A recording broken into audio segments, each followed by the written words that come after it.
Broadcasting live from the Zimmer Communications World Headquarters. This is Wake Up Mid-Missouri. Get ready, pal. Here's your host, Randy Tobler.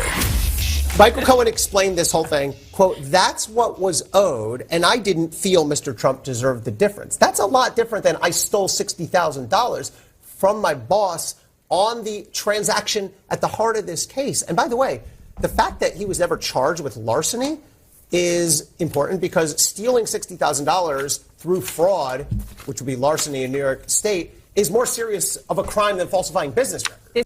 And that wasn't the wildest thing, I don't think, that happened yesterday in court, Mark. That was CNN's Ellie Honig yesterday talking about Michael Cohen's testimony. We knew he was going to be back on the stand in the morning. The prosecution actually rested. He finished his testimony, and then at some point, there were some motions. They took a break. Then they came back. Trump's people put on their first witness, Costello, which we knew was coming, right? Right. And then he made some comments that required the judge to clear the courtroom. I'm sure required the judge to clear the courtroom. Okay, fair. He kind of was making some comments about how the judge was ruling on motions, or objections to his testimony, which you're not supposed to do as a witness. And the judge didn't particularly like it, and at a certain point told everybody to leave the courtroom, and I guess read Costello and the Trump lawyers the riot act over that. Yeah, You eyeballing me, boy? exactly. I think that's what he said, John. And I think the thing that got him really set the judge off is the judge sustained an objection on something, and Costello audibly said, "Geez." Yeah, he did not. He did not like that. So Pull a Randy Tobler and go, "Oh, geez." Well, and the judge has already been kind of aggravated, and of course Trump has made some facial expressions and muttered some things that like the judge has not liked. And this is just another day in that judge's courtroom. Now, interestingly, though, Trump's folks made a motion to go ahead and dismiss the charges. Dismiss the charges, yeah. And the judge didn't rule. I mean, you would think the judge would be like, nah.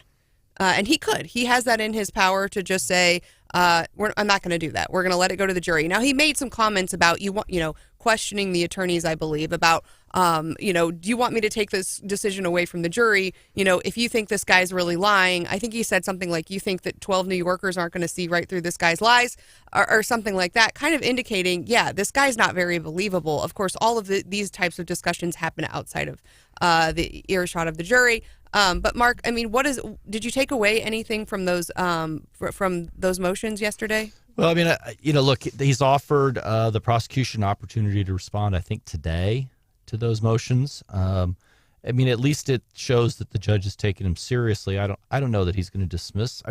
I think there's actually pretty good grounds now after all that testimony to dismiss a number of, particularly the felony claims. But the judges, historically are not inclined to want to do that. They tend to want to let juries make those decisions unless just purely as a matter of law there's no case. And that's a little closer point on this. I hope someone's writing a book about this fiasco because... Yeah, Michael Cohen.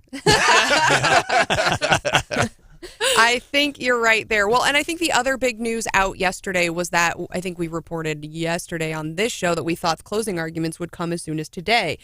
We heard something, and the judge didn't indicate what, but said there were some developments over the weekend or something, and we're going to do closing arguments next Tuesday. Right. I think a lot of that had to do with, as the court said, the court's calendar and then Memorial Day.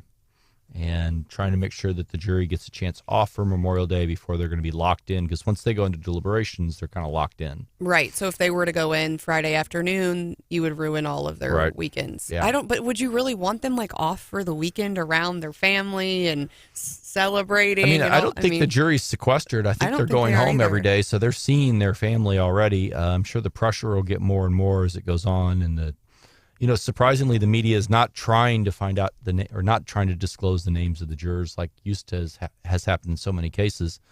But I do think that if you're going to get a hung jury, depending on how that breaks out, if there are a majority that want to convict Trump and a few holdouts, you probably want a longer period of time because it's more likely that something results. I mean, a quick conviction, usually the fastest juries come back is an immediate conviction. Mm-hmm. And I think that's very unlikely in this case. Mark, you and I don't do a lot of jury trials, but I think, you can talk about your favorite parts and your least favorite parts of practicing law, and I think sitting and waiting for the jury would be the absolute worst. All right, let's hit on a couple of local things here real quickly. I do want to mention Columbia City Council Ward 1 is having a special election. If you recall, Nick Knoth was recalled, and I think he was recalled, in my opinion, for some of his positions. I think he was more conservative than some of the people that were on the council. I'm hoping that, it's not a very conservative council right now. Of course, we need, I know we've been looking in mid-Mo for other candidates to run in other races, but if you live in Ward 1, I believe you have until June 4th to sign up. So I do hope, we always like to encourage people, get involved. Don't just complain online. If that's you, if you live in Ward 1, if you know someone that lives in Ward 1, encourage your folks to get involved and to get signed up for that. Also, we've got locally, John, Jeff City Council is considering a river market. What's that? Yeah, it's, I guess, kind of a glorified farmer's market. They're trying to move ahead with doing something at the old MSP prison site, because the city ended up with about 30 acres, give or take, of that, working with the state government. So Monday night they decided to go ahead with a so-called river market, would have a pavilion to be used partially as a farmer's market. And I think a big part of that was there was a lot state matching dollars involved with potentially going away. They didn't get off dead center, so it was time to do something. And I know one of the councilmen had some questions about infrastructure into the site and all that. So this has been an ongoing process for quite some time. And 5 years ago, the tornado threw a big monkey wrench into those plans. I love this. You got to love, we got to do something because the feds are going to take the money away. Yeah. That's it. Not because we should do it. We should just take the money. Let's make a farmer's market. Well, and we got some federal dollars for the local foods program that I and a bunch of other people in downtown Jefferson City worked on for a long time, and it kind of went up in flames. I think we talked through a lot of things, and I think we learned a lot, and we have a lot of research. So I hope the folks who are looking at this pull those documents and that work. And I think the idea at the time was to come up, because what consumers want, they want to be able to go and get all of their things kind of in one spot. And so we tried to bring together the various farmers markets and have that conversation and say, look, we could all, a rising tide lifts all boats. We could all do better. You could all sell more if people could just make one stop, as opposed to these different times, these different places, all of this. And they basically told us, don't care. We're not getting along. We'll never get along. We want to do what we want to do, and leave us alone. And, well, I know the Columbia Farmers Market has been booming for the last couple of years, and it's big. And I think in Jefferson City, you've got Lincoln does their own thing. There's one on the boulevard. There's sometimes one downtown. There's one at the mall. There's one at the mall. So they just, and even I know there's. But I think every town has this, and I'm not, that where these folks are competing, and I get it. You don't want to be right next to your competitor, but I think that was our biggest hang up. And I don't know how this new site, this river market, gets over that. Now we're going to have a 7th farmers market. So I hear you advocating for the city to mandate that farmers markets are only allowed at one location and they control all of them. Sounds like government overreach. I will never again. advocate for that. I would just hope that my friends out there who sell their wares would be open to a discussion and participating in something like this and give it a test. If the city's going to make a go at it, I think they've got to get buy-in from the vendors. And I think the city would be, and so my real point is, I hope the city's talking to those farmers and it's something the farmers want, because if it's not going to work. Well, it makes you kind of wonder a little bit. Mark can probably relate the whole history and what the look of the old prison's going to be like, because part of the discussion at the council meeting last night involved tearing down a big stretch of the 150-year-old limestone prison wall around the site and all that.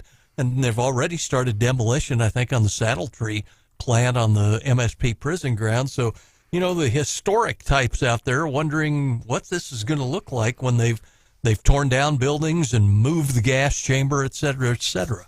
Well, this also goes to that kind of concept. There's supposed to be riverfront access down there. And I saw the design sketches. The design sketches don't show any access to the river. You've got, 4 lanes, 2, 3, at least 3 lanes of rail down there. So there's no chance to get to walk across to the river. Yeah. I can't see them building a bridge up and over or a tunnel down and under. So you're going to have a farmer's market. By the way, the drawings that they put out there don't show any parking. So, I mean, maybe the farmers market people could pull their vans in, but I'm pretty sure if you want to go there, they didn't prepare for parking. I got a trolley if you need it. Parking is There's always, an idea. especially in downtown. You're right, Mark. That's a huge issue. Which is why places like the mall and the boulevard have always been popular for events like that, because there's a lot of flat parking. And there's high traffic areas. Well, and I'll have to eat my words on a couple of these projects, because I was not a huge proponent of this, the bike, what do we call that? The bike bridge across the bridge. I thought, what are we doing? Why are we? And it's cool. I mean, it's really cool. The second thing is Adrian's Island. I know for a lot of time there was a lot of debate, but if you've been down there lately, the work that they've done, Hannah, it's cool. It's really neat. I neglected to visit Adrian's Island for too long, and I was down there maybe a month or two ago and was kind of amazed at how much is down there. And you can tell that they're already prepping for more, it seems. So I'm excited to see how that develops. And Mark's looking at me like, until it floods. It's look, they've done a nice job landscaping it. I've been down there a couple times. The thing I noticed that stands out most to me is how few people are down there. I mean, I've been there on weekends. I've been there during the week. And aside from half a dozen or a dozen people maybe walking around, once in a blue moon, there's a couple of families. It's a really nice project. Well, they ran all the homeless folks off. Yeah.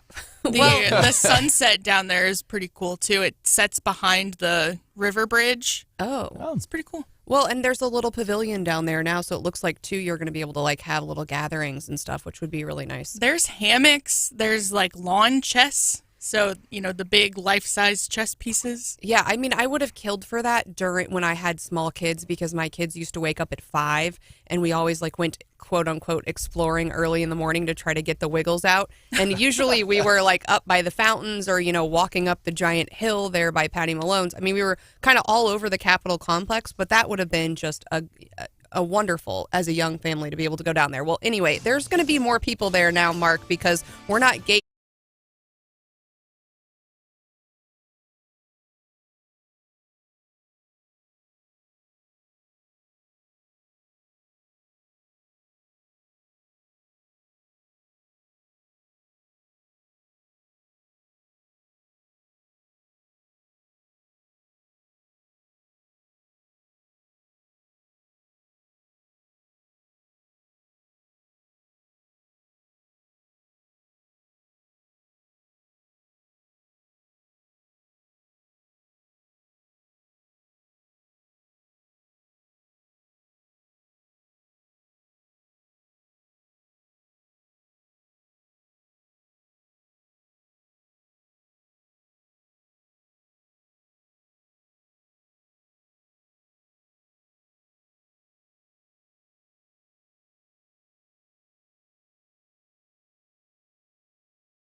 was illegitimate. Kamala Harris agreed. Senator, we have Democrats now. Senator, she conceded the election. She said that She said that Trump was illegitimate. She said that the election had been stolen. Kamala Harris agreed. By the way, there are Democrats serving in Congress today who in 2004 voted not to certify the Ohio electors because they said those machines had been tampered with. And yet they are already trying to box us in, Mark, asking, are you going to accept the results of the election? I think it was right on for Rubio there to push back and say, since when have you guys accepted the results of the election? Yeah, I think that's right. I think they had a list of Democrats in the House that have not voted to certify a single Republican election since they've been in Congress. And some of those go back to 2000 because they didn't vote for Bush in 2000, 2004, or Trump in 16. But I do think it's going to be incumbent on Republicans and state Republicans and our national elected leaders to tell people that your vote's going to count. And we're working hard. And vote early. And vote early. And a lot of us are. I did often. I went to no, not often, John. You sound like a Democrat, John. They made it so easy. I went and saw Breanna Lennon at the Ashland Library. I went early. I voted. It was just like a polling place. It was easy peasy. I got it done on a Saturday. Didn't have to worry about it. It was great. Walk into the Cole County Clerk's office, do the same thing. They hand you a ballot. Fill it out. It's great. It's super convenient. And there's no reason to not vote early because once your vote is in, it's good and it's going to get counted. If you wait to the last minute and you have think of all the things that could happen. And you get arrested on the way to the golf course. Yeah.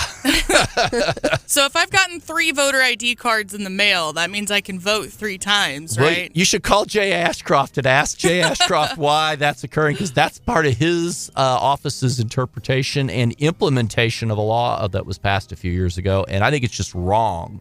I think it's wrong, too. And this has to do with the fact that every time you go in to do anything at a DMV of any kind, they basically automatically reprocess your voter identification and send another card to that address. Mark's filibustering our daily DC rundown, which this is what we're doing now. All right, so there is... Sorry. No, it's all good.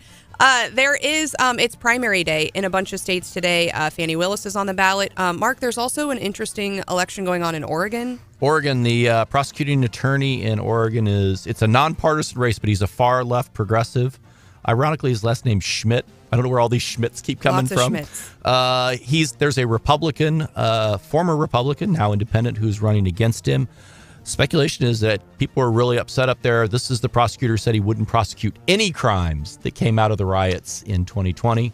That's going to be interesting. By the way, the Fani Willis primary in Georgia, the judge is also being primaried in that set today also. Ooh, lots to watch today. So we'll have the details for that for you tomorrow. Back to the Trump trials. Costello will be back on the stand this morning. Whether or not Trump will actually call this FEC former chairman Brad Smith, we don't know. Whether or not Trump's people will actually rest today, we don't know. We do expect closing arguments next Tuesday. That's about all we know. All right. What do we know about the FDIC chair? So the FDIC is a hostile workplace. People are increasing pressure to get rid of the FDIC chair. He has announced he's going to resign. However, not until his successor is confirmed by the Senate. The reason is because the vice chair, if he resigns, takes over. The vice chair is a Republican and a Trump appointee, and they will not allow that to occur at the FDIC. For people who aren't in the banking realm, the FDIC has a lot of power over what banks can and can't do, including who they can lend money to, what reserve levels they have to have. And he's a progressive. This guy is.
Randy will be back tomorrow. But now we are joined by our friend Chris Arps, who keeps an eye on everything St. Louis for us. And Chris, we've been doing like the ultimate legislative recap. I'm sure you have as well, breaking down the good, the bad, and the ugly from last week's session. Is there anything good in your mind? Do you have a favorite bill or resolution? I do have a favorite bill or resolution. Good morning to everyone. SJR 74. That was mine. Same here. That is a bill, or 78. I'm sorry, my wife's looking at it. SJR 78. My wife Numbers went. You're worked good. very diligently on that bill to make sure that this November, the good citizens of Missouri will be able to vote to amend our state constitution to say only U.S. citizens can vote in our elections. It's a bill that Senator Ben Brown here of St. Louis sponsored, and my wife worked very hard to help get that passed along with others. So that's probably my favorite bill. Well, Chris, I hate to throw you under the bus here, but I know that your wife has worked very diligently on this bill, and you just got the name of it wrong. I did. I get it confused between 74 and 78. I have all sessions, so beat me up. So I can only imagine the look that you received when you said that. It's She tough. did. She was like, "Dude, will you ever get this right?" She had that look. That was a look on her face. You screw this up every time. It's tough. It's tough. And it's also, I think we've been referring to it as a bill. It's actually a resolution. So a resolution backstory and a quick explainer. If they pass a bill, it actually becomes law. They pass a resolution, has to go to a vote of the people. Correct. So this, although we're talking about it like it's a done deal, really what the legislature did was they approved these provisions to go to the vote in November. Maybe. Go ahead, Mark. The governor has the authority to pick when it goes on the ballot. He can put this on the August ballot or at any special election he chooses, but it has to be on by November. All sorts of fact-checking happening this morning. Of course, of course. There is. But Chris, I mean, you picked a different reason than I have for liking that bill, or that resolution. Excuse me. It also has a ban on ranked choice voting, and Mark and I were at an RNLA conference last week. Got to sit in on a presentation about ranked choice voting, and gosh, the more I learn about that, the more I hope that we never see it in Missouri. I agree with that. I mean, voting right now is already under suspicion by a lot of Americans. We're worried about the vote tabulating machines. We want to go back to paper ballots, which I agree with. And throwing something like ranked choice voting into this volatile mix is just not a good situation for me. I mean, we remember in some of these other past elections that have ranked choice voting where it took almost like a month to find out who won the election. Look, I think voting should be one day only unless you are out of town or with an absentee ballot or you're sick or infirm. It should be on one day. This extended voting 6-7 weeks before election just makes our elections ripe for fraud to me. Well, Chris, there's lots of interesting stuff in St. Louis and elections. I'm curious, we have one of the most progressive, a.k.a. worst Congress people in the whole country in the 1st District.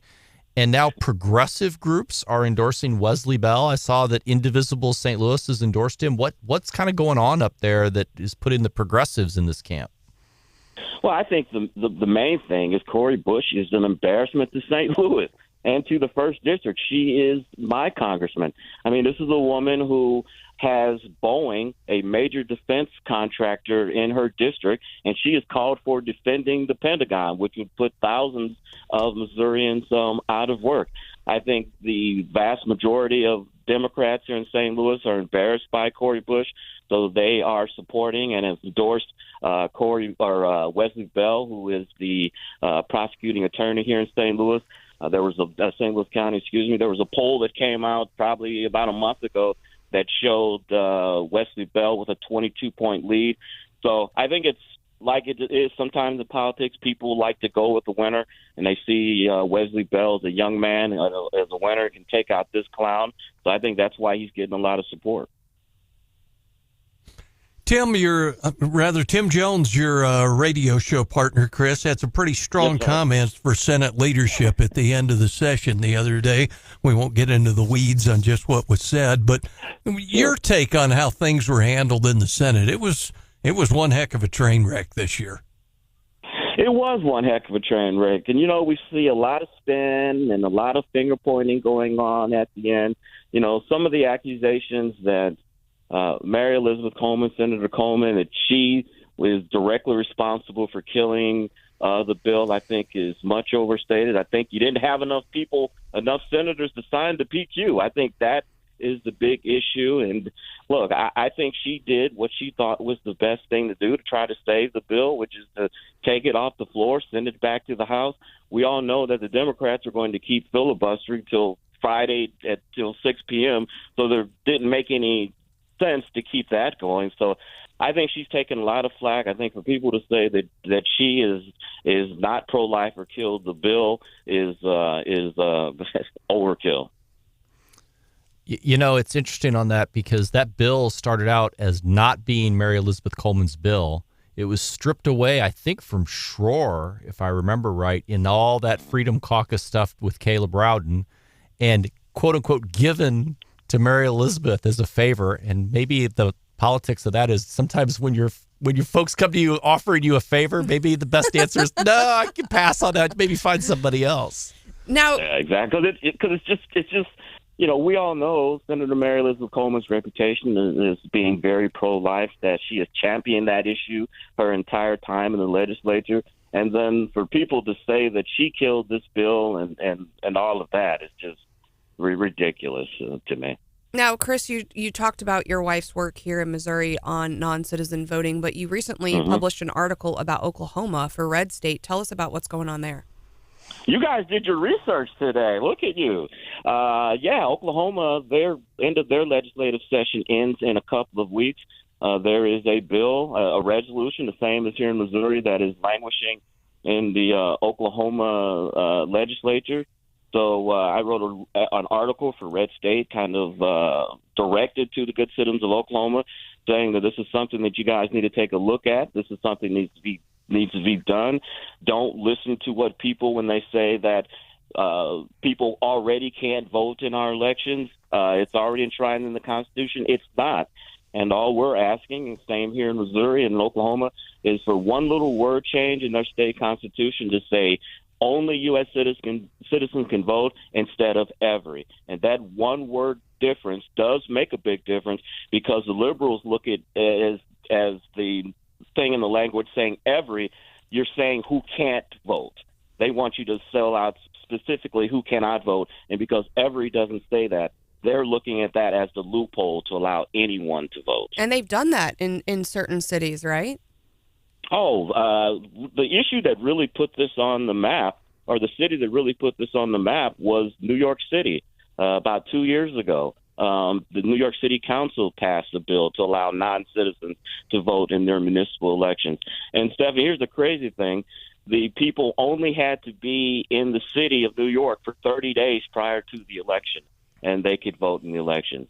And then a year later, Washington, D.C. says, hold my beer, and does the exact same thing and passes a law to allow non-citizens to vote. Congress right now is stepping in to stop that. But we're seeing this growing movement all around the country, on the East Coast and California. Georgia, a city in Georgia tried it. We have to stop this now, enshrine this in our state constitutions that non-citizens cannot vote. Well, and I think as more and more non-citizens pour over the border, and then you're talking about these local elections, it's more important there, because even here in mid-Missouri, we've seen races decided by, well, we've had one tie right on the nose, but we've seen others, decided by just a handful of votes. So it can really make a difference. And that's the argument that I make. I mean, can you imagine being a politician and losing a close election by a few hundred votes or a few votes, and non-citizens, people that don't have a direct stake in this country, voted in your election and probably made the difference? Bill Eigel only won his primary by 400 votes. when he was running for Senate. All right, I'm going to change subjects. I got something I really crucial and important to St. Louis. By the way, the Cardinals actually are winning games, which is in and of itself crucial and important. Don't jinx it. Don't jinx it. But I noticed there's that you talk about what you said something about one word, and it kind of put this off. How come that? Do you guys actually call St. Louis the Lou? I once in a while go to London, and that's what the bathroom is called. And I know that St. Louis is in bad shape, but are you really doing an ad campaign calling it the Lou?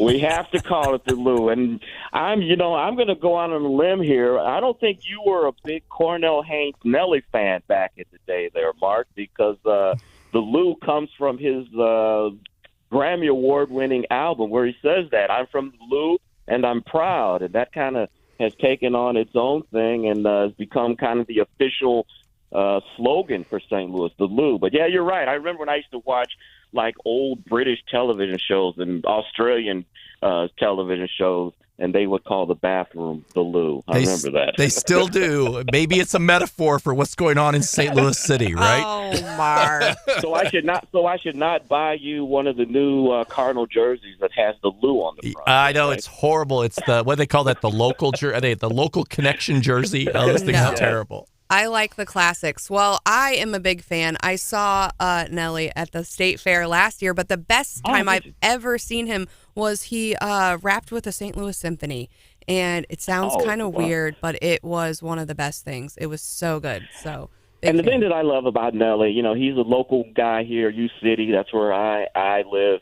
He's won the Grammys. He's now, you've made it in the music industry when you have like a residency in Las Vegas. I think he has a show in Vegas for a few weeks. But he helped put St. Louis on the map, and we're very proud of him. And the thing that I love the most about Nelly is you don't see him.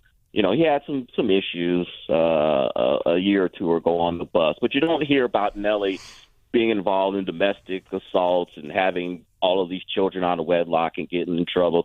He gives back to his community, and he has made St. Louis proud. Yeah, fanboy Chris getting hot in here. John, you're right though, Chris. That was one of the best parts of that concert. Is he stood on that stage with the orchestra and just talked about how thankful he was and how he had visited that building as a little kid on a field trip and never thought he would end up on the stage, and just you could just hear how grateful he was and how happy he was to have his family there with him in the audience. It was a really good night. All right, Chris. Exactly. We got to cut it off here, but of course we'll be talking to you next Tuesday. We'll want to know what's up in St. Louis and, of course, any fallout from other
the radio station. I guess I'm kind of tattling on myself, but it's early. You know, you can go a little bit fast. There's not a lot of people out on the road. Yep, and that's where you get in trouble. Yeah, I may or may not speak from experience. I always worry just because not only would I be late, but then I would have to explain to all of you why I was late, and so I would be like immediately busted. I don't love that. I also remember one time I was with my younger sister, and my parents were on like a church mission trip somewhere in the Dakotas, and I think they were leading the caravan. And I think they had church kids in the car, and they're going to be mad at me for telling this story, but I remember, guess they just weren't paying attention, and they definitely got pulled over, and then like with the church kids, all the cars are passing My them. dad, when I was a kid, my dad got pulled over in Oklahoma City with us in the back seat along the side of the interstate. My younger brother jumps out and starts running down the side of the highway. And my mom, I think I was 10 years old or so, my mom looks at me and says, "Go get him." So on the side of the interstate in Oklahoma City, I do a flying tackle on my brother. We're rolling around on the side of the highway fighting, and the cop looks at my dad and says, "You got enough problems." My grandpa got pulled over leaving one of my Little League softball games one time, and it was in Centralia, so it was, pretty close to the ballpark, and I think all the parents saw it happen. So the best time to get pulled over is, assuming you're not doing anything really wrong, is the middle of the night, because the embarrassment factor is the smallest it can possibly be. Yeah. I also worry, like right there by the Truman Building, as everyone's coming to work. Gosh, that's embarrassing. I remember in high school when you saw the kids on Missouri Boulevard get pulled over, they'd have to pour their beer cans out on the side of Missouri Boulevard. Yikes. That's probably really embarrassing. Well, like when I got into my first fender bender when I was 16, it was in like the, most trafficked intersection in Centralia. And I think every single person that I knew drove by and saw me on the side of the road with, a bent up bumper. I was mortified. All right. If you've got a good story, let us know. 573-874-9390. Best I or got chased worst times? I got chased by state trooper, now Callaway County State Representative Jim Schulte when he was on the patrol, and he didn't catch me. Although I have seen 2 like police chases in recent months, and that's been interesting. I'm going for a third, I guess. No, you're not. Oh, Let's try to steer clear of that. That is scary stuff, especially some of those people end up going the wrong way. So stay safe. We had out the one there. last week that went from Jefferson City all the way to south of Lynn before they caught the guy. Oh, I missed it. Hannah's now, there's like storm chasers. Hannah's like a chaser.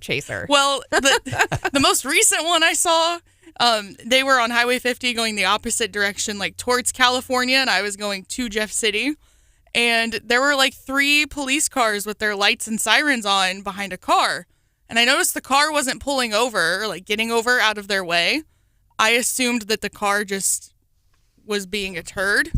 And it wasn't until 5 minutes later when more cars with lights and sirens went that way. And I said, "Oh, I think they're chasing him." So I did a ride along with the Cole County Sheriff when I was in office as county commissioner, and I got involved in a high-speed chase. Ooh. And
I'm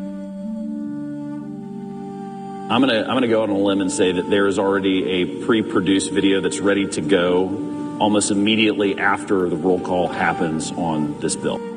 All right, that was one of the produced videos by the auditor's office. You hear the voices from the floor of Senators Luetkemeyer and Senator Fitzwater, who, upon learning that the auditor would be on our show today, said, ask him about these videos. I think it was something meaner than that. What exactly did he say? Something about what happened when they defund his communications budget. Yeah, that's what it was. These were epic, and we've been kind of recapping last legislative session. And, you know, while there were some good things, some things we kind of like, there weren't very many bright spots. But I would say this whole Star Wars bit, I mean, as radio people, we love a good bit, love a good gag, and fully committing to the bit. I mean, if you look up these videos on Twitter, which you should, you can see them at auditor_Fitz.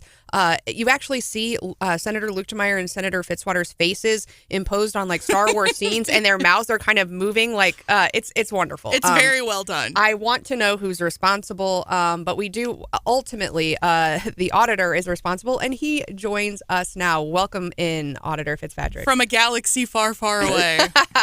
Yeah, well, thanks. Soon to be from Boise, Idaho. I'm going to the National State Auditors Association conference to get my continuing education. Lawyers do, but auditors do too. That sounds really fun and exciting. Oh, come on, Hannah. Well, we appreciate you joining us. Of course, there weren't many bills that passed, and I know a lot of people had a lot of praise for your work on HB, I'm going to get the number right because we've already gotten one wrong this morning, HB 2111, that expands the scope of the auditor's powers. So tell us why this bill was important to you and what it means for you that it's going to hit the governor's desk. Well, it's a beautiful bill. Some are saying it's maybe the greatest piece of legislation ever drafted, and it's not. I'm not saying that, others are. And it basically what 2111 does. It was a repeat of a bill that we had last year that almost made it but didn't quite get across the finish line. But it deals with the auditor's office and our ability to conduct audits of local governments, political subdivisions that we can't currently audit in the event that there are fraud concerns or basically improper governmental activities taking place.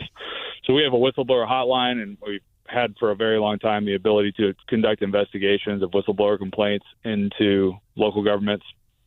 But we have not had the ability to, if we find those complaints to be credible, to go into a full audit of that entity unless the citizens in that live in that political subdivision collect signatures and essentially do a petition process to get us in there.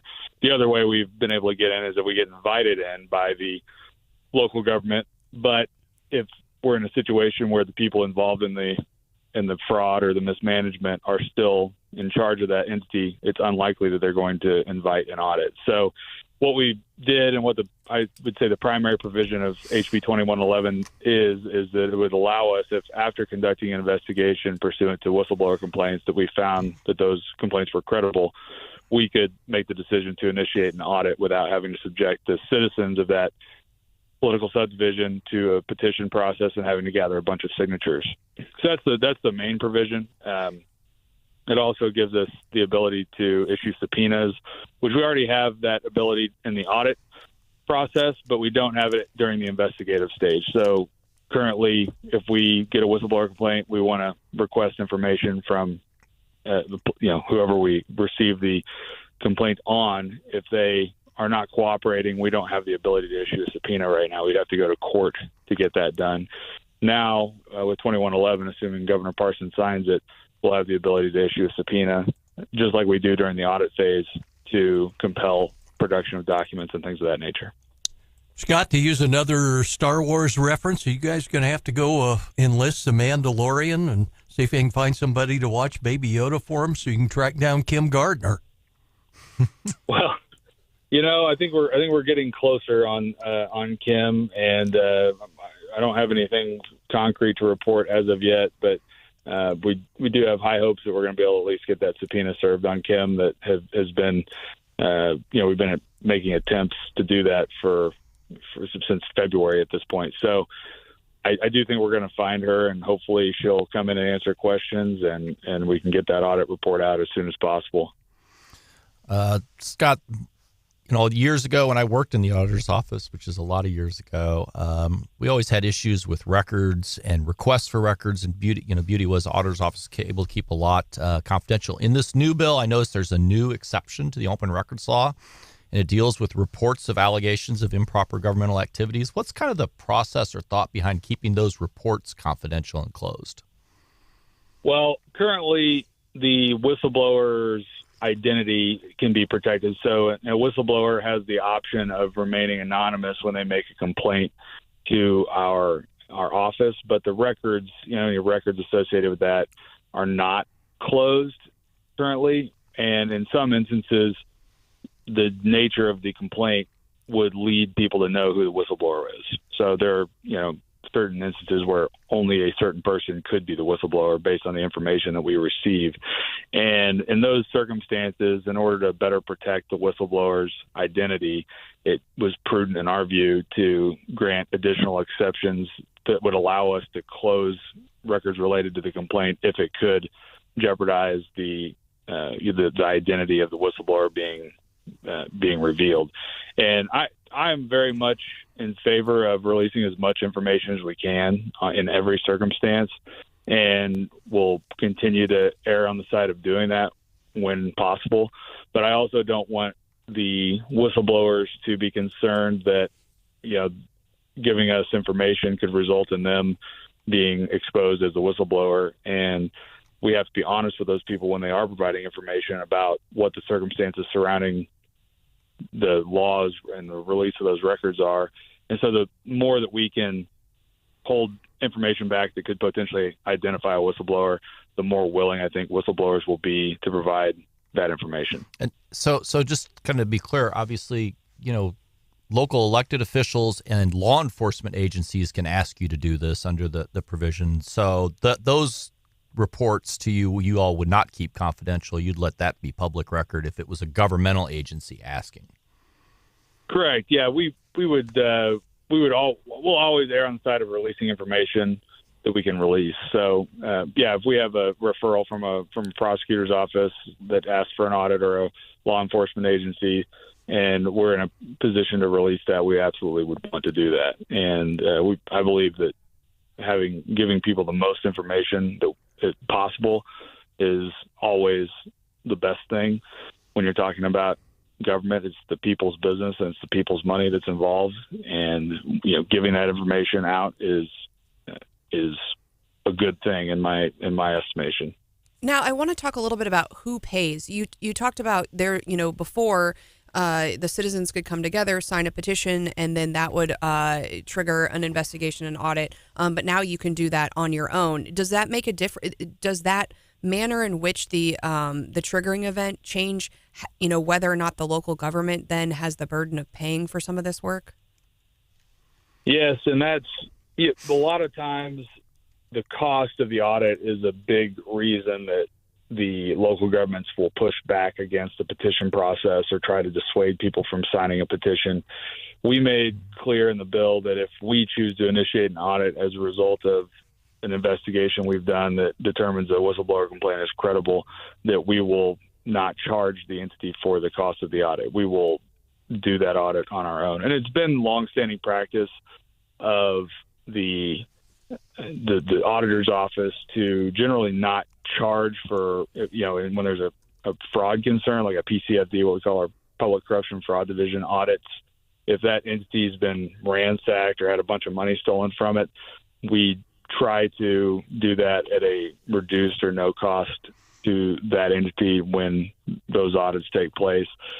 There are a lot of times, though, we get a petition and the citizens in an area don't necessarily have any concrete fraud concerns, and there's not an investigation that's been done, but they just think it's been a long time since their city or water district or whatever has been audited and want an audit done. When they do those petitions and submit those to us, then in those cases, yes, the entities are paying for them. But in the parts of 2111 that passed, the new authority we have to conduct audits, we pay for those audits. Scott, have a friend who spent much of his career as an auditor in your office and worked all over the state and had horror stories of being stuck in unair-conditioned back rooms, going through boxes and boxes and all. When it comes to county and special county audits by your office, has technology kind of at least streamlined that for your staff, or they still have those challenges? Well, I haven't heard anybody complaining about working conditions during my year and a half-ish in office. What happened was when COVID occurred, the office went largely remote for a significant period of time. And I think that they were able to create new processes of doing audit work remote, but I don't think that it fully replaces being on site and conducting audit work.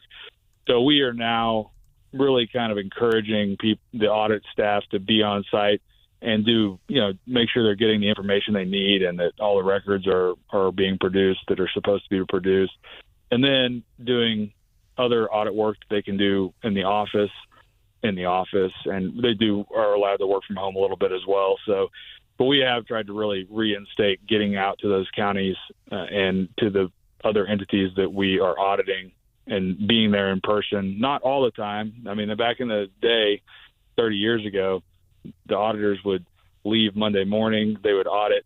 They would get to their audit site and they would be on the audit site Monday through Thursday, and then they would work 4/10s, and then they would be off on Friday and have a long weekend because they were on the road the whole week. And we don't do that to people anymore because it's just really hard in this day and age to staff that kind of a position. But we are trying to encourage on-site audit work. Well, you told us that you're getting ready to go hang out with all of the other auditors, state auditors, which Hannah said sounds like a lot of fun. I'm wondering, are there auditor cliques? I know last year Mark got to lead a panel of AGs and was all excited because he called it the SEC AG panel. Do all the SEC auditors hang out, or do you have other favorite state auditor that you like to hang with?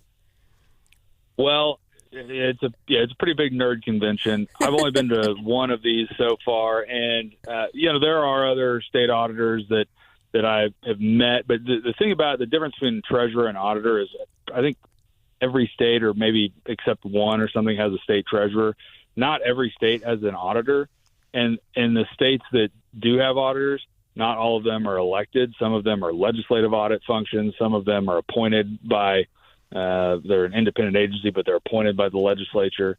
So in terms of statewide elected positions that are auditors, it's not a huge number. We're one of, there are several, but we're one of the states that does have a statewide elected auditor position.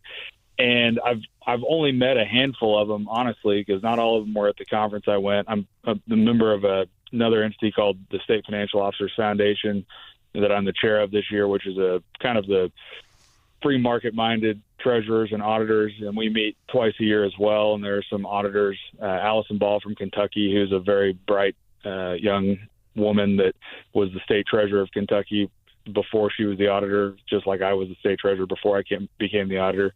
She's I think a rising star in Kentucky and going to be somebody that makes a lot of headlines over there for the work that she's doing. And there's Mississippi, there's a guy named Shad White that's the auditor who's made a lot of news. You may have seen the TANF fraud news a couple of maybe last year that dealt with Brett Favre and some money that was being funneled through TANF to try to build a new volleyball gym at the school that his daughter went to. There are auditors around that have made a big name for themselves and have done great work.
Well, that's ironic because Mark is going to help me out with What's Hot with Hannah this morning.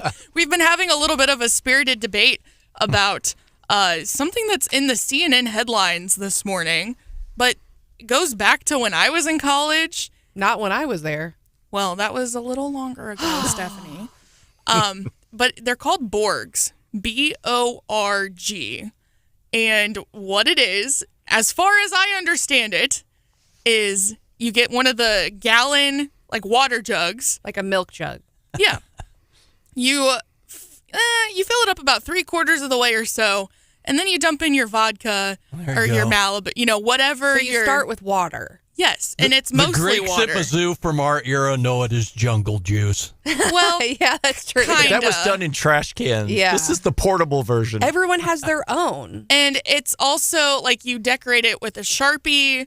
It becomes like this whole thing. It kind of looks like a hillbilly Stanley Cup. Yeah, kind of. But you're hydrating while you're getting turned, right? I'm not sure the hydration's really the important factor of why the kids do it. Well, you got to look out for your hangover the next day. Mark, your version of a Borg is very different. So what a Borg is, so the joke about it is, obviously, it stands for Blackout Rage Gallon. Yeehaw. And remember, rage for younger people just means party, as opposed to, so. Like the frat boys with the flag that we're going to throw the Rager. Yeah, so it just means party. Darties. But it's also obviously a Star Trek reference, which is the Borg in Star Trek. And one of the funny things is people when they say obviously a Star Trek reference. I'm not so sure. Okay, right? Yeah. Anyway, when people decorate them, they always have to incorporate the word Borg into whatever the decoration is. Yeah, and you name them and kind of, You'll have like they'll do stuff from like Monty Python, or they'll do something, it's like a Taylor Swift lyric or something. They'll figure out how to put the word Borg to substitute into it. The Gettysburg Address. And they walk around, and if you go to campus on stop day,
We are recapping some of the good things that have happened over this legislative session. Wait, there were like multiple good things that happened? It's few and far between. I would say if you haven't checked out the Auditor's Twitter, his recurring Star Wars videos, it's like a episodic almost.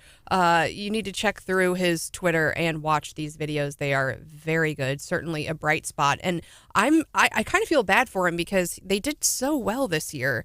That he's going to have to come back and be ready with something bigger and better next year. So. Or they'll zero out his IT staff. Yeah, I like it.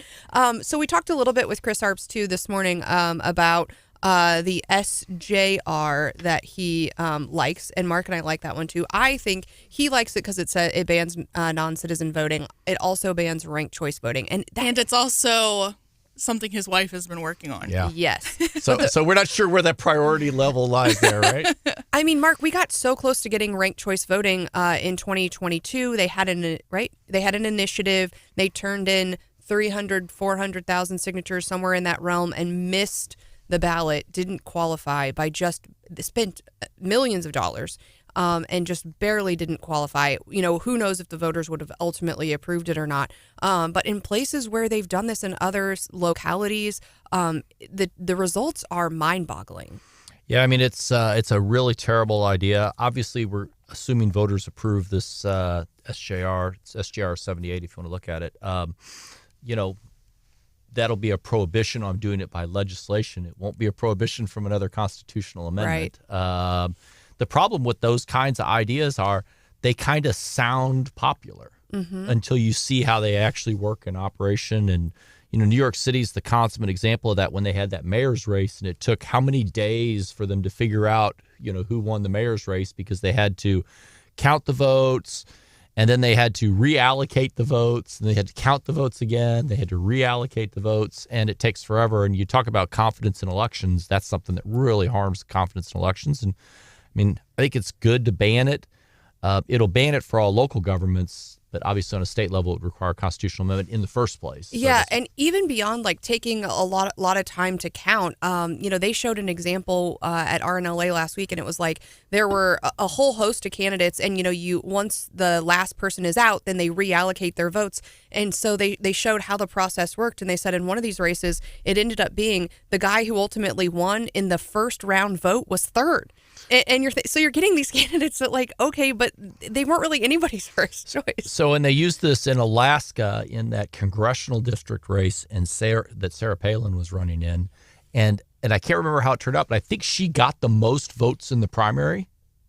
But because of the allocation, she ended up losing and not making the runoff.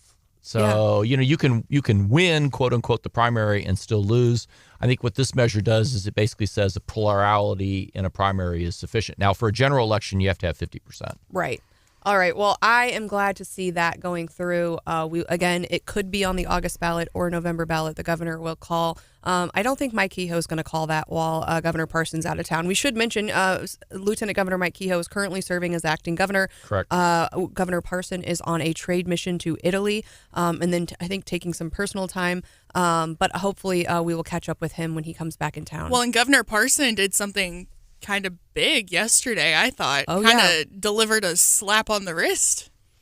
Yeah, he is not mincing his words. He had an interview, 2 weeks ago, and said, I don't think the Attorney General should be representing these 3 Freedom Caucus members who potentially defamed this poor guy at the Kansas City Chiefs parade, and now has issued a letter directing the Department of Office of Administration not to fund the defense, correct? Not to fund anything out of the legal expense fund. There you go. So it doesn't stop the Attorney General from doing the representation because that's in his budget to do whatever he wants. But the legal expense fund is, for example, if this citizen were to prevail in their lawsuit and get damages, the legal expense fund would normally pay for that. If one of these senators, for whatever reason, the Attorney General refused to represent them and they hired private attorneys, the legal expense fund would pay for that. He's instructed Ken Zellers, who's the Commissioner of Administration, not to approve any payment for anything out of the legal expense fund related to this. And Attorney General Andrew Bailey is actually joining us on the show. It was planned to talk about something completely different, But he's going to be on with us tomorrow morning, so we'll see if we can get anything out of him about it. Oh, yeah, and his office has responded in just that they've pled that this was an official act. By law, I have to represent these folks when they're acting in their official capacity, and so I'm bound to follow the law. That's what I'm doing. Now, a lot of people are kind of raising maybe this should be sorted out early on in the case, Mark. Is there a way then, before the case really proceeds, for the Attorney General to maybe tee that up before the judge and say, look, Judge, what we need to decide, factually first is, were they acting in their official capacity, and is them just pleading that they were acting in their official capacity something that something that would require me to step in? Can the judge decide that really early on? Yeah, I mean, I think you could do that by doing it through motion practice, or even the Attorney General could seek a standalone declaratory judgment action to make a determination. It's like an insurance coverage case. Usually that's done inside the case, but can be done externally. But ultimately, I mean, that's the question. If they're operating in their official capacity, they're immune. Doesn't matter. They're immune. They're protected as legislators. If they are not operating in their official capacity, they have no protection. And the state can't defend them, because that would be the state defending private activity, using state funds for private activity. I think that's the question that ought to be answered. Mark, could the guy potentially, though, win a civil judgment even if the 3 senators were ruled immune? I think it's really hard. That's that whole speech and debate clause. Under Missouri law, I think they would be totally immune from it. I don't think there's any way they could get it in federal court. I mean, it would just be very difficult to prevail. On the other hand, if it turns out they're not operating in their official capacity, I think the guy's made a really good claim for defamation. I mean, I think it's a really good claim for defamation. Well, and how does it affect some of these folks who are facing election? Because I know they've received a lot of criticism. A lot of them are limited government folks. They try to say they don't want to spend a lot of money, and then folks are rightfully on social media. They're getting kind of trolled, saying, "Hey, you want the state to spend less money, but you're all about taking free representation and having us pay for your defense." Everybody's tight with the budget right until it's themselves that they get a little piece of the pie. So. Of course. Well, there's some other call that ballot candy, don't they? There you go, ballot candy. There's some other legislation that I think people are really proud about. I haven't quite figured out this regulatory sandbox thing, Mark, which we're going to get to. But first, freedom for chickens. That's right. What? Yeah, freedom for chickens. I love how you just said that. Yep. Chicken freedom, Hannah. Chicken freedom. House Bill 2062 has a provision in it that says that you can't, by deed or covenant or anything else, prohibit the ownership or pasturing of up to 6 chickens. So if you want, like HOAs and stuff couldn't say no chickens on a lot that's 1/10 of an acre, or 2/10 of an acre or larger. That's not very big. It's not very big, and you can't have a prohibition against a single chicken coop designed to accommodate up to 6 chickens. Interesting. So now, homeowners association can adopt reasonable rules.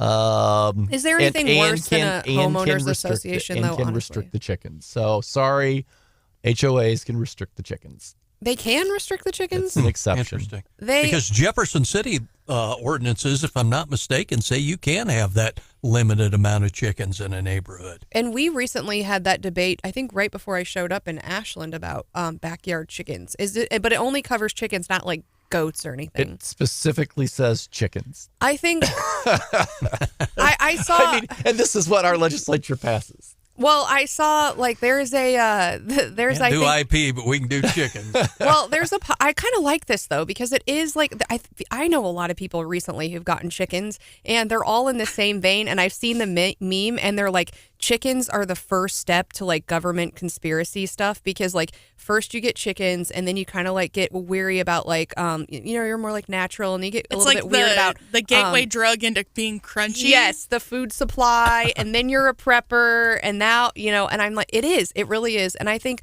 having less dependency on mainstream and having more self-sufficiency, I think is a good thing. So, so when do the chickens come to your yard? I am not getting chickens. There you go. For the same reason that I'm not getting dogs. She can't even keep a hamster alive.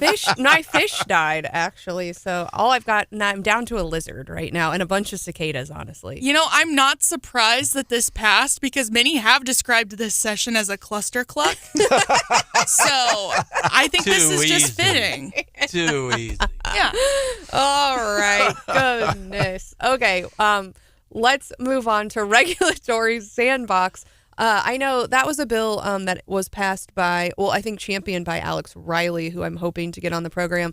I think the point of this, Mark, and I think it's been done in other states, is that if you're disrupting the market and you've got new technology or a new service or something and it doesn't quite, you're trying to fit a square peg in a round hole and you just can't get out from under the government bureaucracy, you can now you get like a temporary period where you can break the rules, but like legally.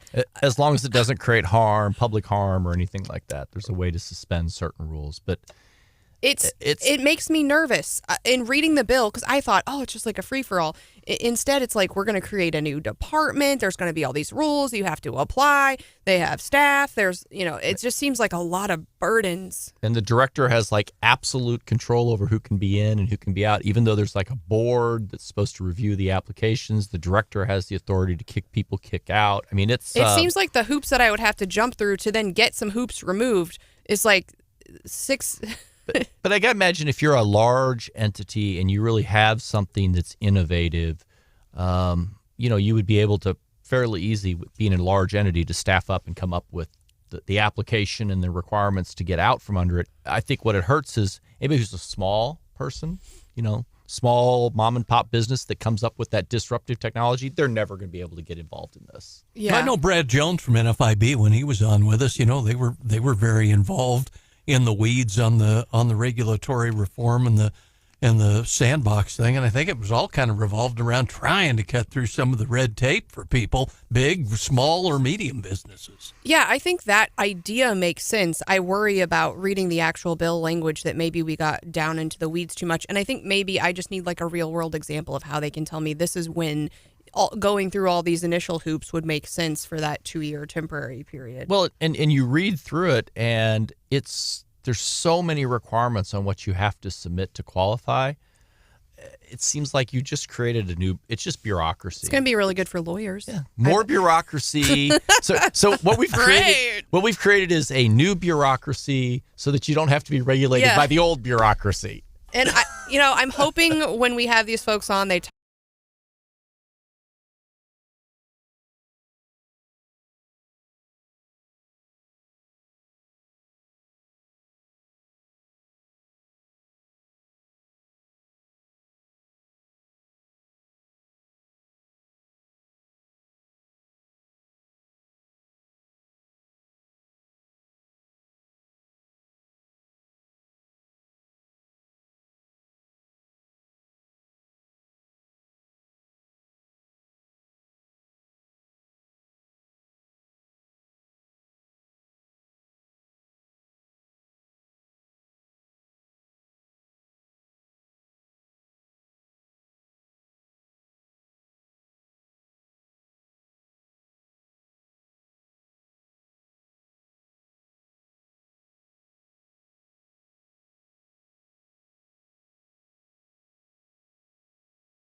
leading the community to believe the principal said racist and anti-Semitic things about teachers and students. The Baltimore County Police Chief said, "We have conclusive evidence that the recording was not authentic, but AI." Coach Dejon Darien was arrested. And the chief said what was poignant here is this is a Baltimore school principal, not Taylor Swift, not Joe Biden, not Elon Musk, just some guy trying to get through his day. The scheme began in January as an attempt to retaliate against the principal. The two men at odds over Darian's work performance and the potential mishandling of $1,900 in school funds for a girls' soccer coach who never materialized. It allegedly caught the recording caught Hauswirth saying disparaging comments, including N-bombs, and he's been on leave since the audio recordings went public. One cop suggested maybe they should AI the coach making comments about Mike Tyson and then put the two in the ring together. And now you know the rest of that artificial story. Well, it's crazy because the news broke yesterday that Sam Altman of OpenAI might have, quote unquote, stolen, I think it's Scarlett Johansson's voice for this new audio chat GPT product. And her story, she's involved lawyers, but her story is, I think, pretty bad. Yeah, I mean, and she voiced like a computer, like an AI type of voice in a movie. In Her. Yeah, the movie. Yeah. I think it's called Her. And she's called Samantha in that. And didn't they name this voice like Sam? I don't know. The OpenAI voice. And he even admitted functionally that it was her. Well, and the story goes, apparently he approached her and said, "I really want you to voice this." She said no. He approached her again. She said no. That's not even sneaky on his part. And then it comes out and it's basically her voice. And she's like, "I said no." And he's like, "Well, too bad." And now there are lawyers involved. But everyone who's heard it is like, it's definitely her voice. So then you get into this question of like, can someone steal your voice? I mean, I assume someone like could. I don't know. I mean, I think it feels unfair, especially given the facts that he asked her for. What about the flip side of it? What about the flip side about employers saying, "Hey, this individual worked for me, and now we've cloned their voice for whatever reason, and that's priority property or something that the company owns and not the guy." Well, and there's so many people who do like impersonations and impressions. I mean, I assume someone could make themselves without the use of AI sound similar enough to me and like kind of clone my voice. But then like at what point, I mean, how much does he have to change it, I guess? If he takes her voice or elements of her voice and he slows it down or pitches it up a little bit, how much do you have to change it then to it not be a copy of hers? I mean, I think these are issues that nobody's thought out in advance, but it's always been the deep fake thing has always been the initial concern. There would be video, and that's been done quite a bit now with fake videos, fake audio. I mean, I think that's coming. I think, the problem with computers inherently is they move faster and faster, and technology is something that we have always historically as humans struggled to keep up with. With the headlines that this OpenAI story are getting, I know Chuck Schumer apparently released a report about guidelines for AI last week, and we've seen that push before in Congress, like let's do something about AI. It's kind of languished. They haven't really done anything. I feel like it's, kind of sits in that big tech where they just don't agree and they can't really, and everything else. They're not getting a lot done. But what do you do if, not everybody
What we know is Costello is back on the stand this morning. And I think Trump's team said they could be done as early as like 10:30ish. And then we'd take a big long break, I think, before closing arguments next Tuesday. So that is, and so big news. I mean, that's a big deal. I think it's a big deal, but it's not, Mark, because the state's cases or the prosecution's case has gone so horribly that I think somebody once said the hardest thing for lawyers is to know when to shut the heck up. Yeah, well, they put Costello on yesterday, and it didn't really turn out as good as I think the defense team thought it was going to. But at the same time, if the prosecution didn't make their case, then you can just rest, and if it's their burden, and so why? I mean, so if your first witness didn't go that well, why put more people up? I mean, the judge is so limited the testimony of that FEC commissioner. That's why he's saying that he's not going to testify. Which is a little bit ridiculous because he didn't so limit some of the testimony, particularly by the other two lawyers, Cohen and I can't remember the other lawyer. They both talked about this would be a campaign finance violation, and they're not even qualified to talk about it. And he certainly didn't really limit the testimony of Stormy Daniels. Not at all. So, right. I mean, it's, two different standards. Two different standards like we are used to dealing with when it comes to anybody with the last name of Trump. The thing that obviously is we don't know what the judge is going to do. Right. I mean, those of us who have been in court know that sometimes a judge rules against you all the time so that at the end he can rule for you. I mean, and that does happen. It does. And it's not uncommon because the loser usually is looking to figure out how they can appeal. And if you let the loser win on everything and then they lose, they have very little they can complain about at the end. They just didn't make their case. Mark, from looking at this from the outside in, how strong is the prosecution's case? It's paper thin. I mean, I think it's perhaps, and we don't do criminal work. I've done a little bit over my life, but it is perhaps the single thinnest prosecution I've ever seen in a courtroom. Wow. I mean, and that includes everything on television. I mean, that even includes even like fake TV, like, drama TV shows. They come up with better prosecution arguments. Perry Mason reruns. I mean, it's terrible. It's if there was something wrong, there were venues to have pursued it. The FEC could have pursued it. The DOJ could have pursued it, and they should have pursued it a long time ago.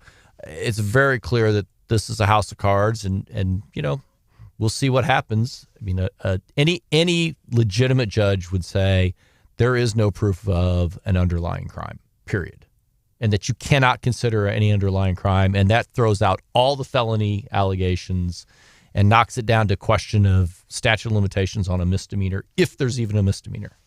Fair. All right. But we won't know anything more until probably late next week. Yeah. Or sometime next week. Sometime next week. All right. All right. Well, also happening in court here in mid-Missouri, just last week, Judge, I believe it was it Judge Cotton Walker? Yep. Ruled in the KKK case, a Missouri candidate with quote-unquote ties to the KKK, the Republican Party sued and said, hey, by the way, we don't actually want this guy on the ballot with an R behind his name.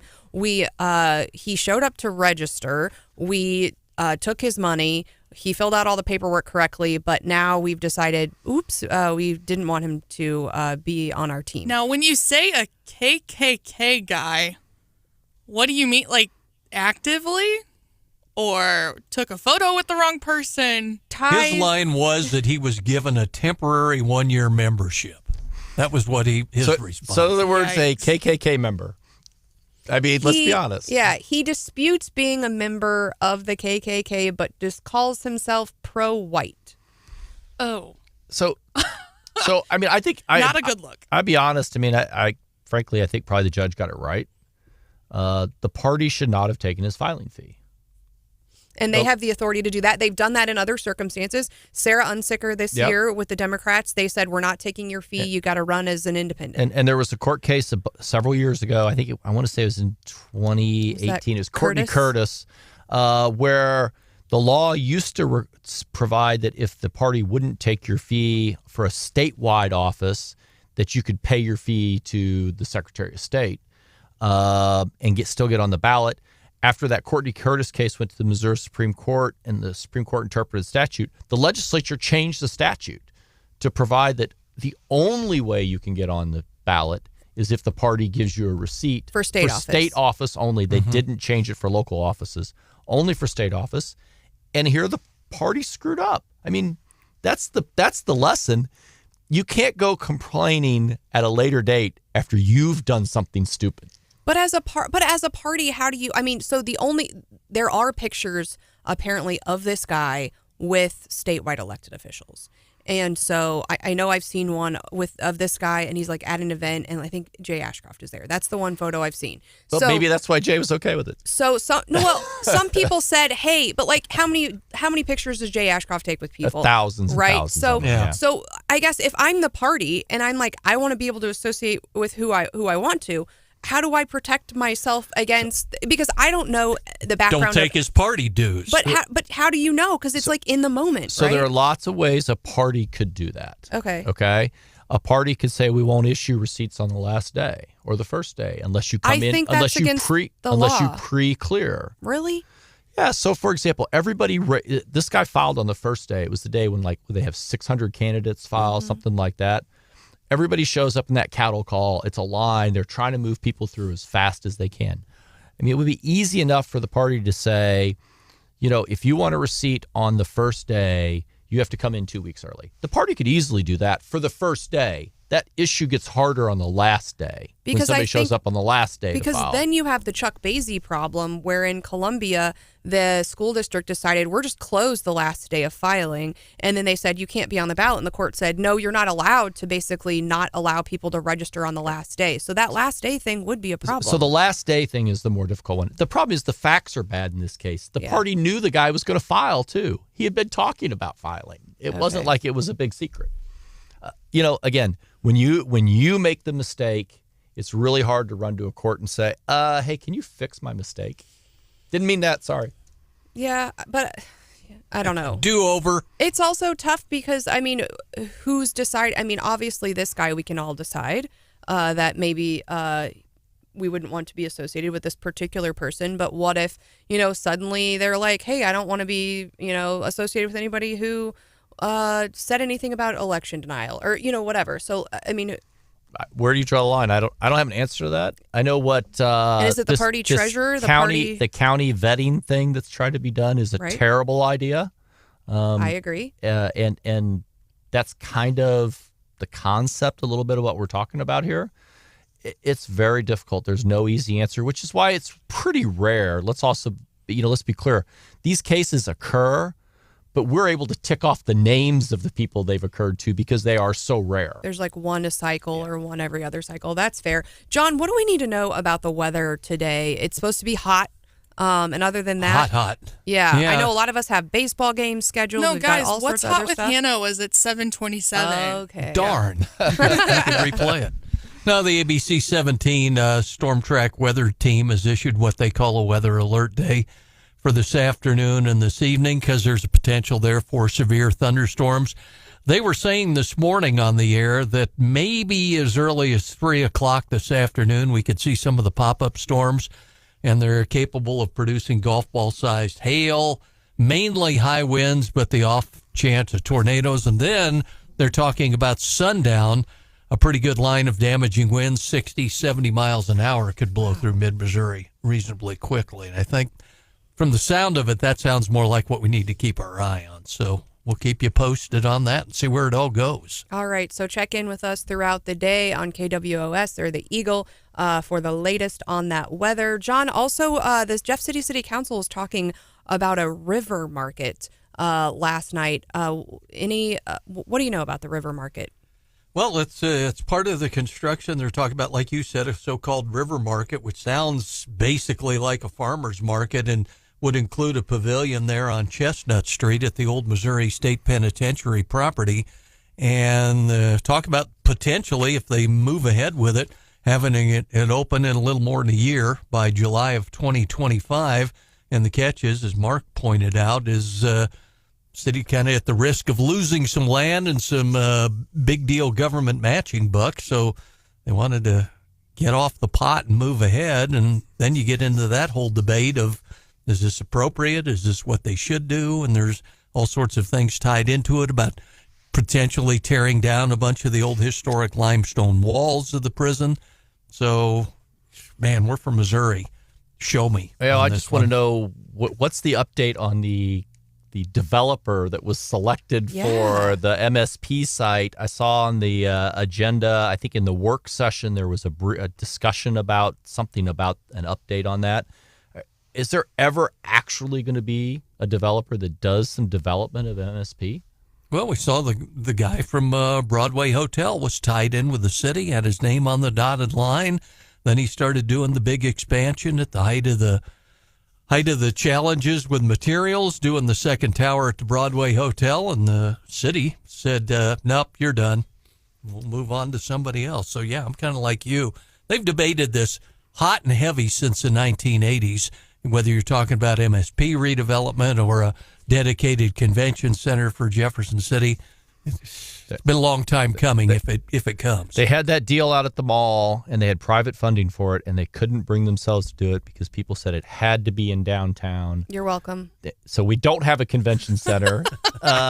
Thank you for not giving us what we all wanted. And then we had to do it at the MSP site. We've now been messing with that for 10 years, and guess what? We still don't have a convention center.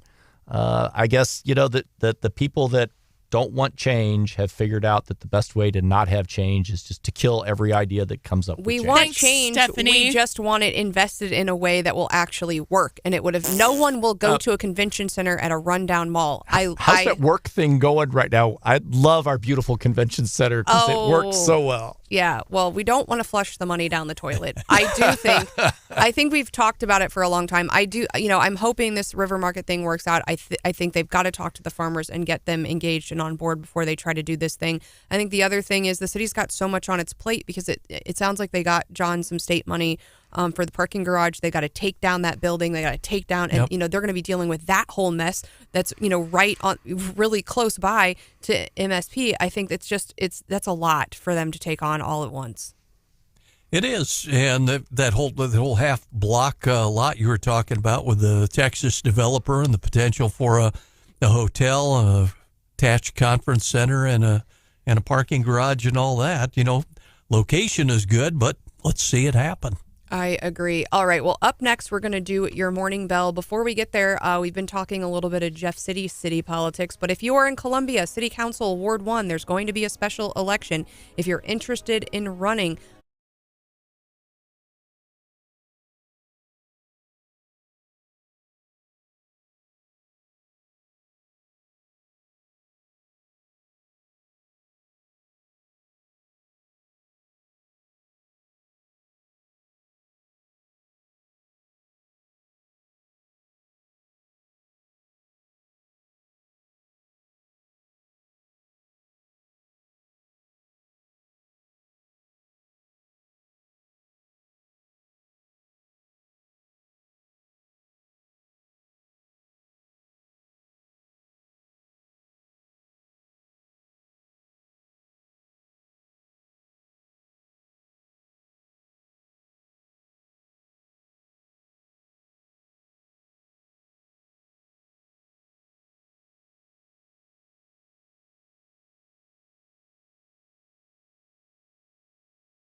26th today, brought to you by Mark Ellinger. The very subdued Stephanie over there introduced. Market was yesterday was split. S&P and NASDAQ were up. Dow was down. Keeps flirting with 40,000. Gave it back. Ended up at just under 40,000. This morning, everything looks a little bit down. Markets seem to be off with NASDAQ down about 0.3 of a point. S&P down about 0.1 of a point, and the Dow almost exactly flat. Market opens in 4 minutes. Guess we'll see what'll happen. Lots of interesting stuff happening in the business world. I don't know if you all followed the Volkswagen election that happened in Chattanooga, where the UAW won. Yeah, the first time they've ever unionized a foreign car manufacturing plant. They tried to do it for Mercedes in Alabama, and they lost. Not by much, but they did lose, didn't they? And the Mercedes management did what the Volkswagen management didn't do. They actually opposed the unionization, and the UAW is furious about it because I think they thought they had the roll going. But they're finding that it's not as easy to break in the South as they think it is, particularly as they keep endorsing farther and farther left-wing people. I'm sure every time the head of the UAW endorses Joe Biden again, that just brings them a whole bunch of workers' votes on the floor in Alabama. So you got that exciting thing. The realtors, people know about the judgment that came out of Kansas City for the realtors. The news story on the realtors is the hundreds of millions of dollars they squandered through partying with all their big retreats, and how the executives were living the high life and gambling and dining and spending realtors' money while they were slowly going down the tubes in these lawsuits. Going to be more fallout on that. But the big news in the market, the most important thing is Red Lobster. Oh, no. I feel bad covering this without our correspondent of all chain, fast food, everything else restaurants. Red Lobster has Brian has gone into bankruptcy. They are selling their facilities to the extent that they have any left that they own. Like the one in Jefferson City? Which they don't own, the actual building. They sold the buildings. Fair. But the ultimate cause, one of the single biggest causes, was the endless shrimp. Which sounds like a good idea, honestly, until you do it. What was interesting is the reason it worked so well for Red Lobster for so long was food costs were really low. True. Shrimp were actually incredibly cheap, and they were able to buy it in massive bulk. They were able to bring in what are they called, snow crab legs at huge bulk and sell that. The problem is prices got more expensive, but they didn't want to walk away from the endless shrimp buffet or the endless shrimp order. People would order like 60 and 70 shrimp at a time. They were being very shellfish. You're on a roll.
Harrison Butker, we've talked about it, and everyone's talking about it. But you were telling me there's like a little piece of Mizzou trivia intermixed here as well. There is. So the Kansas City Star, I think it was yesterday or maybe it was the day before, actually wrote an editorial saying that the Chiefs should fire Harrison Butker. Give me a break. And hire a woman kicker. And they used as the example the first woman to play college football in the SEC was a Vanderbilt kicker. They named, I don't recall what her name is. They named her by name and said, hey, you could hire her to be the kicker. Well, everybody put out the clip of her kicking off against Vanderbilt. I watched the game. I was at the game. We were so excited for her. She kicked it, about 25 yards. But the best part of the story is, do you know who caught the ball? Because you know how there's always a great trivia question, who's the first to do this or who's the first to do that? Nobody knows. So my son Daniel played football for Mizzou. His roommate was the guy who caught the ball, Mason Pack. Oh, so neat. every time, forever, when they say the first woman kicker, they're going to show that clip. And Mason Pack is going to be on it. He's going to get more views on the internet and on TV than probably anybody else from Mizzou for that season. I like Of course, a dude gets all the glory for something that a woman did. Well, look at it this way. He at least did his job right. He caught the ball. She couldn't even kick it deep. Oh, come on, Mark. right. Give me a break. I remember being so disappointed, right? Because of course Vandy was playing Mizzou, so I didn't want her to do too good, but I at least wanted her to make the women proud. And it was a little bit of a flop. Kind of like how, we were all excited, not we as in any of us in the room, but collective we women to have a female vice president, and then it turns out it's Kamala Harris. It's just kind of disappointing and embarrassing. You know what's going to be really exciting? If she actually does debate someone. I can't wait for that. I'm excited. Yeah, I mean, we can listen to her word salad every one of her answers. She's going to get demolished. All right. And the creepy laugh. That's for sure.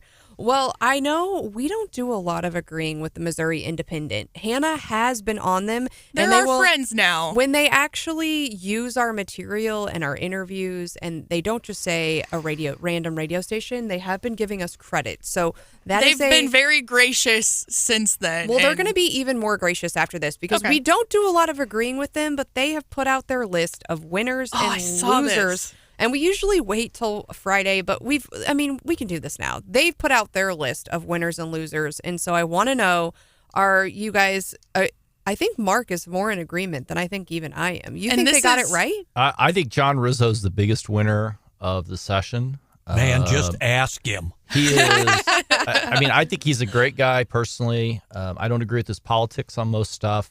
But for a person who has, eight member caucus to be able to kill the one priority you cared about and get a budget and get the FRA renewal passed. I think that guy really deserves a lot of credits. He's the single biggest winner. And aside from the loser Freedom Caucus, who clearly was the loser, I think, out of this. Yeah, they've got to be big mad that the Independent called them. And used the photo that they did. And the best part of all is Rizzo even managed to have the filibuster rule or record broken, so he broke the filibuster record, which was the Freedom Caucus's only thing they had to talk about was they had set the record for a filibuster. The photo that the Missouri Independent used, where they listed the Freedom Caucus as one of their losers of the session, it was this photo of Senator Bill Eigel and Denny Hoskins sitting at one of their desks, but it almost looked like they were sharing a chair. It does. And it kind of just looks like they're all snuggled up. It's a weird and photo. It's entertaining. Well, okay, so the other winner that the Independent names is Cody Smith. And I kind of, you know me and sports analogies, not very good. But, when someone does something good in the game and then they just taunt scoreboard, I feel like right now everyone's kind of mid-game and they're like, Cody Smith's the winner. But he's on the statewide election ballot and no one's going to remember if he was the winner of the session if he loses his election. I think ultimately who wins in that primary is going to rejigger, retroactively we are going to look back and wonder, did this person really win or lose, right? Yeah, and there's another thing. He gets all this credit for what's in the budget. It's a smaller budget, but he gets all this credit for what's in it. There's another guy who gets to say in what's in the budget. And Mr. Huff. No, the governor. And there's going to be some stuff I think that the House thought was a real priority that's not going to make it through the budget process. Senator Huff is one that I was surprised to not find on the winners list.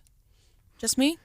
I think he was a winner, but I think there's I can see how the independent would take it both ways because they made Cody Smith the winner, quote unquote, over Lincoln Huff. Because the House got more of its position on the budget than the Senate. I see that. A lot of behind the scenes work with those two guys, though. I thought their analysis of school choice being a winner was, I can see from the independent them saying that that's a huge win. I think it's a little less of a win when you read the bill than we had hoped. But I do think what it's done is set the stage for next year and potentially a big win for school choice. And, of course, they named Auditor Fitzpatrick as a winner. If you missed our interview with him at 7:10, you can check it out later on the Facebook page or the YouTube page or the podcast.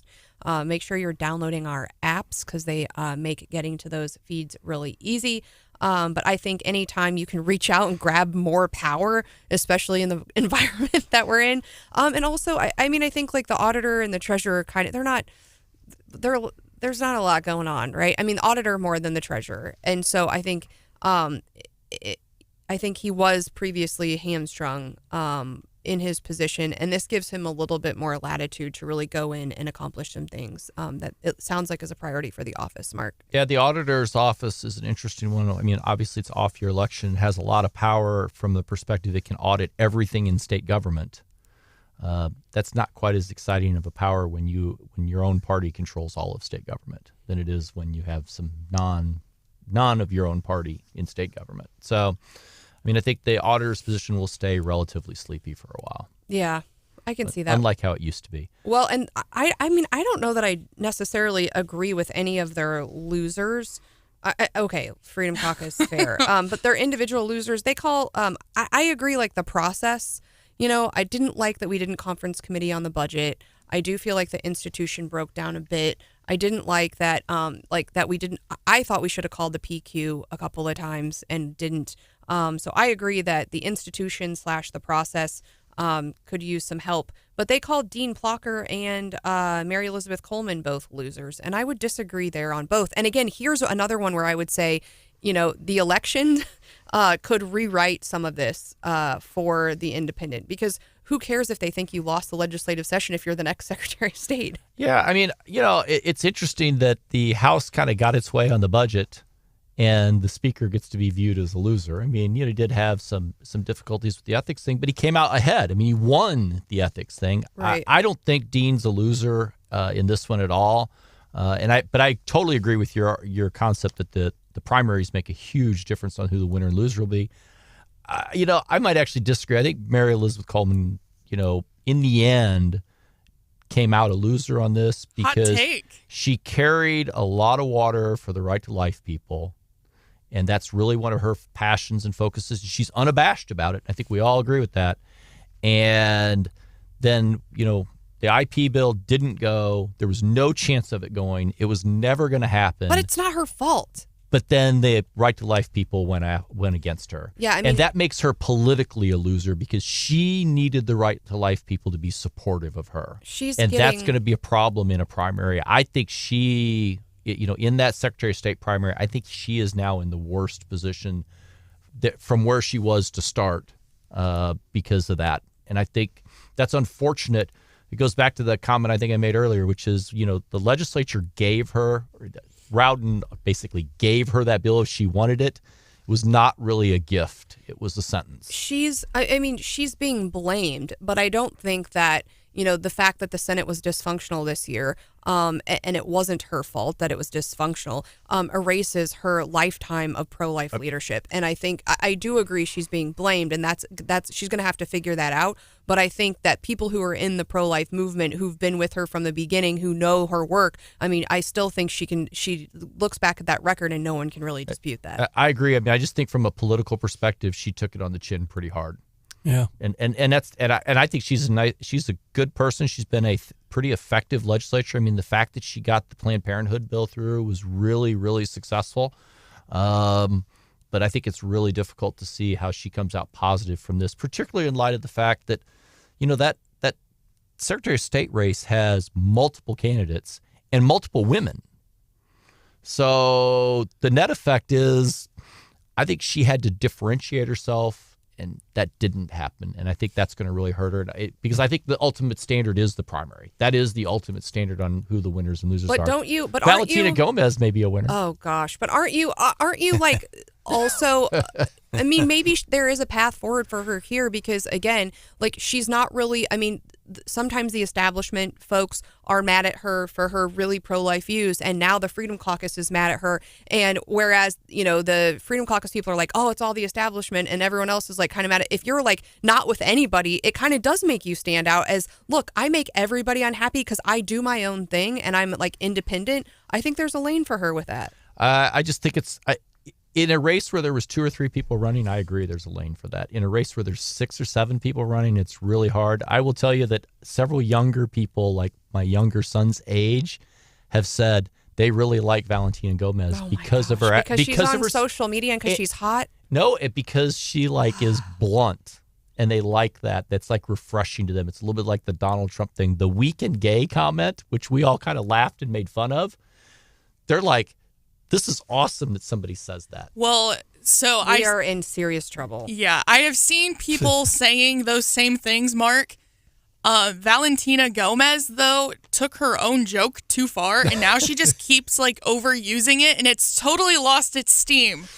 And young people don't vote anyway, so it doesn't really matter. Hey. Mark, I haven't met her Mark, in person. you talked about the state auditor, just sort of being a person in the background. Yeah, we think historically about how the state auditor's seat was a stepping stone for a lot of people. Kit Bond, John Ashcroft, and not to mention the infamous Claire McCaskill all used the auditor's seat as a step up to a much higher office. Yeah. No, I mean, I think in the U.S. Senate, all 3 of them. Yeah, recent era, I think that's absolutely true. Although it was a tortured process for all of them to make their upsteps. But there's no term limits, right? There's no term limit. So, and Fitzpatrick is so young, he could sit there for 10 years and then, at the best, most advantageous time, pop into and be a player in whatever race he wants. I mean, it's so smart. It is of all the positions in state government, excepting maybe the governor, it is the best position to be in because you don't have to run in those elections when everybody else has to run. Yeah. So you can pick your spot. Yeah. If it comes. That's Where's the Margaret downside. Kelly when you need her, right? Well, she had that advantage also, and unfortunately the only times that she could really run were years that were disasters for Republicans. Yeah. I don't foresee any of those coming up here. I don't like the concept of changing the Constitution to make it harder to change the Constitution because it's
And real hot, pushing 90 today for a high. Yeah, what we're hearing out of the ABC 17 Storm Track Weather Center folks is they're calling for a weather alert day today. First line of storms could potentially blow in about 3 or so this afternoon into mid-Missouri, packing the main thing, packing damaging winds up to 60, maybe 70 miles an hour, golf ball-sized hail, and very isolated tornadoes. Then they tell us to look out anywhere from about 6 o'clock on for a pretty good line of storms that's going to blow in, packing those high winds again. And then once we get past that, hopefully we'll be out of the woods. But we'll be keeping a close eye on it because, boy, with all this daytime warming, it could be a challenge later tonight. That's a bummer. And I know, like me, a lot of other folks have. I've got soccer and baseball tonight, so I will be tuned in to make sure I know if I'm actually any of those things are going to go or not. Mark, things that are going on today. We've got primaries in Georgia, Oregon, California, Idaho, Kentucky, all today. Fani Willis is on the ballot. And the Portland prosecutor, interesting, here we are in, May of a presidential election year and primary day in key states, and the two biggest races are local prosecutors. It's a big deal. I mean, if tomorrow we wake up and they are suddenly unelected. Yep. And the judge in that case is also being primaried by a progressive defense lawyer. But it's Georgia and Oregon. Are we? It's Atlanta. Okay. And Portland. Yeah. Okay. Wow. Well, we will keep you updated on that in the morning. Now, also, Mark, you are following the live feed of the Costello testimony in the Trump trial, which has already begun. What do we know? Not going good. Really not going good. Jury apparently is really focused on Costello, and the prosecutor is currently shredding him, including to a point where... So you're saying good for Trump, bad for Trump. Bad for Trump. Prosecutor shredding Trump. Costello wrote an email saying that his mission was, quote, to get Cohen on the right page without giving him the appearance that we are following instructions from Giuliani or the president. When he yesterday said, my emails speak for themselves, when asked, does that email speak for yourself? He said, well, no, my emails don't always speak for themselves. There's some context here. Huge mistake putting this guy on the stand. People are going to go back and look at this trial if there's a conviction and say, this guy hurt. So if you are on Trump's team right now, you want to throw somebody up after this guy? Because you can't end on this note, can you? You got to have something to come back. You have to have something positive to come back. And it can't be Trump. And I guess the FEC commissioner would be the ideal positive. Can't come back with him. I don't know what they're going to do. This was this is one of those things where you don't plan it out and you make a big mistake. There's not much to fall back on. Ouch. All right. Now you just ruined my day. Yeah. Hey, I mean, I just can't believe this is one of those head slappers. Before. Yeah, it has. Thanks a lot. No, most of the time Mark saves the day. I do owe him some credit because he went to court for me the other day when I had some stuff going on. I think that was the last time he was on the show. So appreciate that. Now tomorrow, Hannah, we've got the Attorney General, Andrew Bailey, on. We are going to be asking him about this latest tiff with Parson and Representative